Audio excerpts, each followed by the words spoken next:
अस्सलाम वालेकुम। और आज एक तवील जद्दोजहद के बाद और काविशों के बाद और पुरमशक्क़त दिन के बाद बिलाखिर पंजाब का तख्ते पंजाब का फैसला हो गया और डिप्टी स्पीकर जनाब दोस्त मोहम्मद मज़ारी ने हमजा शहबाज को नया जो है कायदे ऐवान पंजाब असम्बली का मुंतखब कर दिया। लेकिन ये सब कुछ इतनी आसानी से नहीं हुआ, इसके पीछे एक बड़ी तवील दास्तान है। और वो दास्तान क्या है, कौन कौन से कैरेक्टर्स हैं जिसने इनमें अहम किरदार अदा किया, इस मंजिल तक नून लीग कैसे पहुंची, इस पर आज बात करेंगे। मेरे साथ मेरी अहलिया शनीला अम्मार मौजूद हैं। पहले उनकी राय लेते हैं कि आज का दिन कैसा रहा। आज का दिन बहुत बड़ा एक सरप्राइज था सबके लिए। अगर आपको याद हो, जब शहबाज शरीफ साहब इमरान खान साहब के खिलाफ तहरीक अदम एतमाद आई थी, तो फर्स्ट रमज़ान को जब बुलाया गया था इजलास, तो लोगों का बड़ा ये शोर हो रहा था कि आज हम रोज़ा जो है वो नए पाकिस्तान में रखेंगे, खोलेंगे पुराने बार। लेकिन वो डिप्टी स्पीकर की एक रूलिंग आ गई जिसके बारे में किसी को भी कुछ पता नहीं था। तो कल रात से जो थे जरदारी साहब, वो एक दफ़ा गए शराब साहब से मिलने, फिर दूसरी दफ़ा गए रात के 2-3 बजे तक उनके घर में बैठे रहे, 5 घंटे मीटिंग हुई। वो निकले, उन्होंने विक्ट्री का निशान में, लेकिन किसी को कुछ पता नहीं था।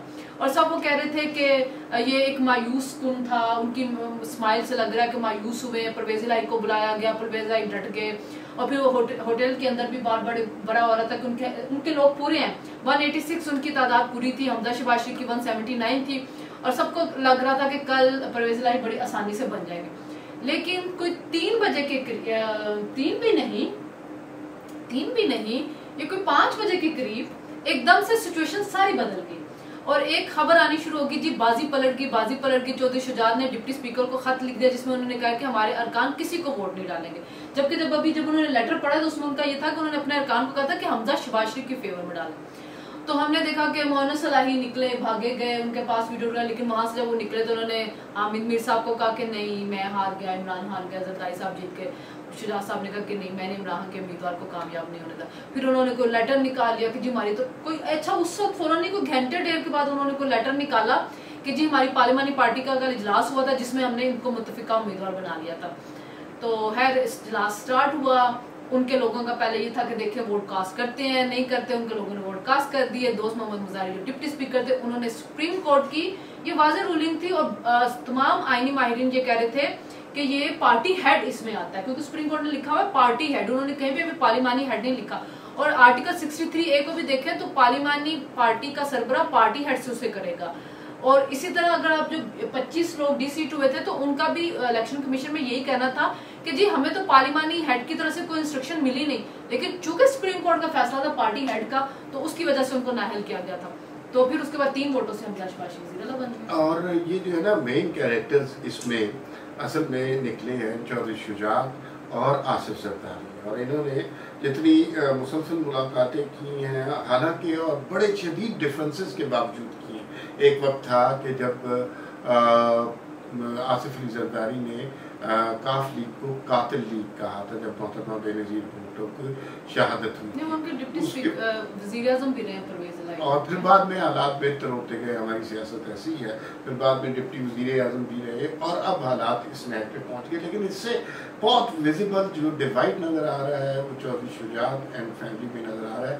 और जो तजियाकार आज बात करते रहे, उस बात के मुताबिक ये डिवीजन जो है चौधरी शुजात और चौधरी परवेज़ इलाही के दरमियान इतनी ज़्यादा नहीं है जितनी इनकी चौधरी सालिक और मोनस इलाही के दरमियान। दरअसल मसला यहाँ से शुरू हुआ कि जब जरदारी साहब जो थे वो चौधरी शुजात साहब के घर गए तहरीक अदम एतमाद से पहले, तो उन्होंने वहाँ पर ये माना और चौधरी शुजात साहब को के साथ मामला तय किए, जिसमें उन्होंने नवाज शरीफ साहब को मनवाया कि परवेज़ इलाही उनके उम्मीदवार बन जाएंगे पीडीएम के और वो उनकी तरफ से वज़ीर आला हो जाएंगे। और आपको पता होगा कि बड़ा रिजेंटमेंट शो किया था पार्टी के सपोर्टर्स ने, वर्कर ने ट्विटर के ऊपर बड़ी शोर डाला था कि परवेज़ इलाही को हम नहीं मानते, परवेज़ इलाही नहीं होते। लेकिन नवाज शरीफ साहब ने जरदारी साहब की ये बात मानी थी। लेकिन अचानक ही परवेज़ इलाही साहब जो थे वो और मिठाई खा के सारे मामला तय किए। और हाँ जी, अगले दिन उठ के इमरान के पास चले गए। उन्होंने कहा नहीं जी मैं तो इमरान के साथ हूँ, मैंने उनका साथ नहीं छोड़ना।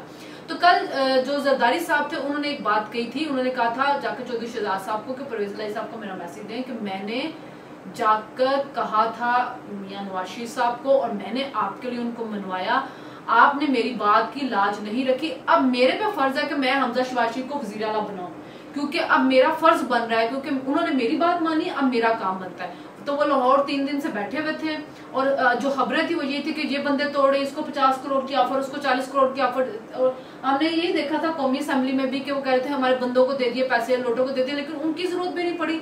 आज भी उन लोगों की जरूरत नहीं पड़ी है। काफ लीग के वोट रिजेक्ट हुए हैं, जो कि उनके पार्टी हेड का खत आया हुआ था, बड़ी क्लियर इंस्ट्रक्शन थी उसके अंदर। डिप्टी स्पीकर ने खुद उनसे जाके फोन करके भी कंफर्म किया और सुप्रीम कोर्ट का डिसीजन पार्टी हेड का ही था। अब जाएंगे ये सुप्रीम कोर्ट जाएंगे, लेकिन सुप्रीम कोर्ट का मेरा अपना ख्याल है कि अब सियासी मामला में नहीं पड़ना चाहिए। जब एक वो फैसला दे चुके हैं, अगर वो इससे रिवर्स करते हैं अपने फैसले से, तो फिर वो 25 लोग भी बहाल होंगे। अच्छा, अगर हम ये समझ रहे हैं कि पंजाब का बहरान टल गया, तो वो मेरे ख्याल में हमारी गलत फहमी है। इसलिए कि डेफिनेटली ये रेट दायर करेंगे सुप्रीम कोर्ट में। सुप्रीम कोर्ट से जो भी फैसला आए उसके लिए कुछ स्टे ले लेंगे, कुछ ऐसी सिचुएशन क्रिएट करेंगे कि मामला बैन रहे और लोगों के अंदर कंफ्यूजन बढ़ता रहे और पंजाब का इक़्तिदार जो है वो किसी वाज़ेह मैंडेट की तरफ ना जा सके। दूसरी तरफ इमरान खान साहब पहले ही आज शहबाज गिल और फवाद चौधरी जिस तरह की धमकियां देते रहे हैं, उन्होंने जाहिर है अनारकी पैदा करनी है। और जब ये सब कुछ कार्रवाई हो रही थी, तहरीके इंसाफ के वर्कर चौधरी शुजात के घर के बाहर भी जमा हो गए और वहाँ पे भी नारेबाजी हुल्लड़बाजी की। तो इमरान खान साहब को तो खुदा मौका दे मुल्क में इंतशार पैदा करने का, तो वो इंतशार अभी पैदा करेंगे। दूसरी जानिब सूरत हाल ये है कि हमजा शहबाज शरीफ अब लेजिटिमेट वज़ीर आला हो गए हैं। अब वो अपनी काबीना भी रखेंगे, अब उनके पास मुशीर भी होंगे, अब उनके पास वज़रा भी होंगे। और अब तक इमरान खान साहब के साथ जो प्यार मोहब्बत वाला सलूक होता रहा है वो अब नहीं होगा। अब हुकूमत को, फेडरल हुकूमत को और प्रोविंशियल हुकूमत को, इन्हें थोड़ी सी सख्ती दिखानी पड़ेगी और इसी के आसार नजर आते हैं। देखिए, कल से हुकूमत जो है ना, उनकी टोन चेंज हुई है। आप ये देखो, पहले उन्होंने नैब का सरबराह कल लगा दिया, आज उन्होंने जो स्टेट बैंक के जो 10 बोर्ड के गवर्नर से उनकी तकरीरियाँ कर दी हैं। आगे वो सारे जो होते हैं उनको फिल करेंगे और मेरा ख्याल है अब उनके अग्रेसिव टोन होगी इमरान की तरफ, क्योंकि अब ये मौका नहीं रहा ना कि इमरान के साथ शराफत से इतना पेश है, जो कल मौलाना साहब ने भी कहा था। और आज आपने देखा था शहबाज गिल ने कितनी गलीज जुबान इस्तेमाल की, किस किस्म की धमकियां दी। फवाद चौधरी वगैरह ने दी, जी हमने IG का नाम भी लिख लिया, हमने CCPO का नाम भी लिख लिया, हमने उसको नहीं छोड़ना, पूरी डायरी बना ली है, कल ये भी गिरफ्तार होगा, वो भी मतलब इतना गुरूर उनमें आ चुका हुआ था कि जो वो गुरूर सिर्फ अल्लाह की जात पे सजता है। बंदे को आजिज़ी इंकिसारी दिखानी चाहिए हमेशा। अगर आप जीते हैं तो आप आजिज़ी और इंकिसारी दिखाएं और अल्लाह का शुक्र अदा करें, लेकिन वो किसी टाइम पे भी शुक्र अदा नहीं करते, वो इंतकामी सियासत करते जाए। फिर वो कहते हैं जिस मुल्क श्रीलंका बन जाएगा, यानी आप सिर्फ ये चाहते हैं कि मैं इक़्तिदार में रहूं, मैं ना रहूं तो मुल्क तबाह हो जाए। किस किस्म की इंतशारी उनकी सियासत है। किसी टाइम पे भी मुल्क के लिए, आवाम के लिए नहीं सोचते, ना उनका भला देखते। बस उनके ज़हन में एक ही होता है कि मैं और मैं नहीं हूं तो कोई भी नहीं है। तो आज जो उनकी कुछ देर के लिए, लेकिन पंजाब को मेरा स्टेबलाइज तो नहीं रहने दिया जाएगा। ये सुप्रीम कोर्ट जाएंगे, अब देखते हैं सुप्रीम कोर्ट क्या फैसला करती है, क्या कुछ होता है। मेरा अपना ख्याल है, मैं अब ये होना भी चाहिए कि सुप्रीम कोर्ट अब बस कर दे, बहुत कंट्रोवर्शियल हो चुकी हुई है। अब उनको नहीं सियासी मामला में पड़ना चाहिए। जब उन्होंने एक डिसीजन पहले दे दिया तो उसके साथ अब स्टैंड करें। जब पार्टी हेड का वाज़ेह लेटर आ चुका हुआ है तो उनको डिप्टी स्पीकर की रूलिंग को मानना चाहिए, क्योंकि डिप्टी स्पीकर ने कोई गैर आईनी रूलिंग नहीं दी है। गैर आईनी रूलिंग उधर दी गई थी जब उन्होंने वोट ही निकास करने दी और सारी हाउस को उन्होंने गैर आईनी कह दिया था, गद्दार कह दिया था। डिप्टी स्पीकर जो था, आज उसको उनके वोट मानने पड़ते अगर सुप्रीम कोर्ट का फैसला ना होता। अच्छा, एक जरा सिमिलैरिटी, और आपने शुरू में जिक्र किया उसका कि जिस दिन तहरीक अदम एतमाद इमरान खान के खिलाफ हुई थी और आज के दिन में सिमिलैरिटी किसी न किसी हवाले से मौजूद थी। पहली बात ये तस्लीम कर लेनी चाहिए, जो हाइब्रिड निज़ाम हम पे मुसल्लत किया गया था उसकी गिरफ्त इतनी मजबूत थी कि उससे निकलते निकलते बहुत वक्त दरकार था। और हमने देखा कि नेशनल असम्बली में भी किस स्टेज पर जाकर रात के 12 बजे प्रिजनर वैन्स आ गई हैं और फिर डिप्टी स्पीकर गायब हो रहे हैं, इस्तीफे दे रहे हैं और ये सब कुछ, उसके बाद जाकर वो तहरीके अदम एतमाद मंजूर हुई थी।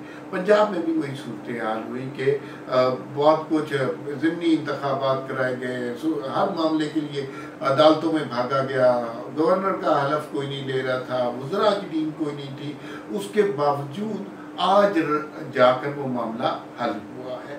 तो ये बिल्कुल फेडरल वाली सिचुएशन है और हमें ये समझना चाहिए कि ये 2 दफ़ा ये इस निज़ाम ने जो नून लीग को फेवर किया है या पीडीएम को फेवर किया है, वरना चाहे स्पीकर का इलेक्शन हो, चाहे वो चौधरी सरवर का इलेक्शन हो, चाहे बलोचिस्तान असम्बली हो, 2018 के इलेक्शन हो, ये सारा सिस्टम किसी और को फेवर कर रहा था, वो किसी और इमरान खान और उसके पीछे पर से पर्दा कुव्वतें थी। अब पहली दफ़ा ये हो रहा है कि बड़ा विजिबल नज़र आ रहा है कि अब कुछ मेरिट पे फैसले हो रहे हैं। अब इत्तेहादी जमातें जाहिर है अगर कोई डिसीजन कर रही हैं तो ज़रूरी नहीं कि वो अपने ओन पर भी कर रही हो, उनको भी जाहिर है बहुत सारी थपकियाँ होंगी। पर एक खबर हम भी सुन रहे थे जो आ रही थी कि सऊदी अरब ने कहा है कि अगर इमरान खान आए तो हमने आपकी कोई हेल्प नहीं करनी है।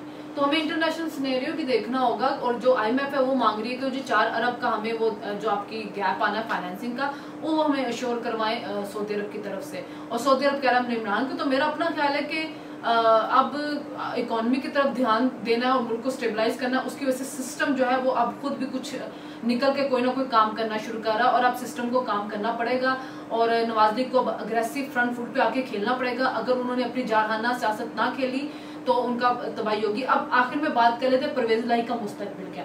अगर हम इसको देखें तो शुजात हुसैन इनके खिलाफ रेफरेंस इलेक्शन कमीशन को भेज सकते हैं और इलेक्शन कमीशन सुप्रीम कोर्ट के फैसले के मुताबिक इनको नाअहल कर सकते हैं। तो ये 10 सीटें तो चली जाएंगी। उसके बाद अगर काफ लीग या चौधरी शुजात सालेह वगैरह नवाज लीग के अंदर आ जाते हैं और नवाज लीग इन जगह पे अपने बंदे खड़े करते हैं तो मेरे ख्याल में वो क्लियरली जीतेंगे। अच्छा, दूसरी बात ये है कि एक र्यूमर है या खबर है वो अक्सर तजियाकार की तरफ से कही जा रही है कि ये जो हमजा शहबाज हैं वक्ती तौर पे वज़ीर आला बने हैं और थोड़े अरसे के बाद आप देखेंगे कि परवेज इलाही मुश्तरका उम्मीदवार होंगे PDM के। मेरा नहीं ख्याल ये खबर सही है। वह मुस्लिम लीग नून जो है पंजाब पर कॉम्प्रोमाइज़ नहीं कर सकती। एक दफ़ा उन्होंने गलती की थी और वो परवेज इलाही की गलती की वजह से वो मौका निकल गया। अब हमजा शहबाज और शहबाज शरीफ आप देखिएंगे कि इनकी काम की रफ्तार बढ़ जाएगी और ये अब जो प्यार मोहब्बत वाला सलूक था ना इमरान खान के साथ, ये अब वो नहीं है। ख़ास तौर पे जबकि एक नया चेयरमैन नैब आ चुका हुआ है तो बहुत बड़ी फतह है नून लीग के लिए और बहुत तकलीफ दह शिकस्त है इमरान खान के लिए, क्योंकि इमरान खान ये कह रहे थे कि हम पंजाब में जीत जाएंगे, फिर राना सनाउल्लाह को हम दाखिल नहीं होने देंगे पंजाब में। अब इत्तेफाक की बात यह है कि हमजा शहबाज जीत के हैं। अब देखिए इमरान खान पंजाब में दाखिल हो सकते हैं कि नहीं। फिलहाल के लिए इतना ही, फिर मुलाकात होगी। अल्लाह हाफ़िज़।